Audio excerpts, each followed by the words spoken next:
Curtis Trades here, and today I'm going to show you how to get wires from your center console out and around so you can wire up, for example, a dash cam to the 12-volt lighter that is in the cubby on these vehicles. And it's not as easy as you think at first glance. I thought I could just wire it, snake it through there pretty easily. You got to take a couple panels off. So this is kind of the after pick. I'm going to show you how to remove these panels here and how to get this wire through this area here so that it can go into the center cubby up here to plug in, and then you can wire it down here. I'm hooking up a dash cam with this wire, and so I want to make it so that the wires aren't dangling all over, and it's a much cleaner look than if you just have the wires run straight through your cabin. Alright, so it's actually quite simple to do, and you're going to want to remove this piece here first. There's some clips here that will pull straight out, and there's clips along this one that will pull out this direction.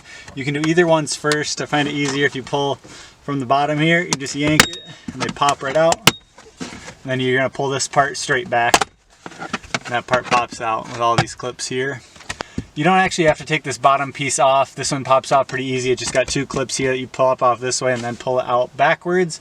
But then the next part I'll show you up on the top part here to get your wire through here. Alright, so now to get this wire through here, the easiest way I found is going up through the back of the little door. It won't go through if you have it all the way open, so you have to kind of close it about 3/4 like this, and then you can slide it back up through there. It will allow like a USB sized cable to fit through, but again, it won't fit if you have the door all the way open. So you have to pull it kind of closed like this, and then you can push it up through. You almost have to have it 3/4 full, and it'll slide right through, and you can kind of slide it over to the side here and grab it through this little hole on the end, and then you can wire it up around to your rear view mirror area. Once you get it through there, you can pretty much run it right down under the bottom of this area over to this trim piece, and then you can go right up to A-pillar to get it up to where you need it to go. There's an airbag right here, so I would run it back behind the airbag. That way it doesn't interfere with your knee passenger airbag as well.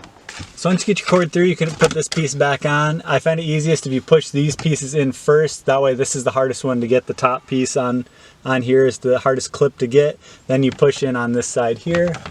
So you line it up.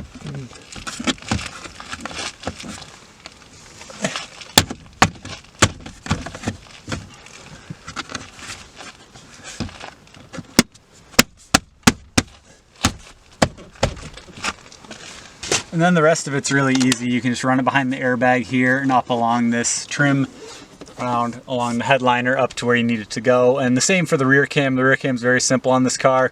I couldn't find any grommets to go through in the back so that you don't have wires sticking out. So that was kind of a tricky part in the back. So you will have a little bit of wires showing for the rear cam though. If you have any questions or anything, post them down in the comments. If there's any other videos you'd like to see about these WL Grand Cherokees, let me know too.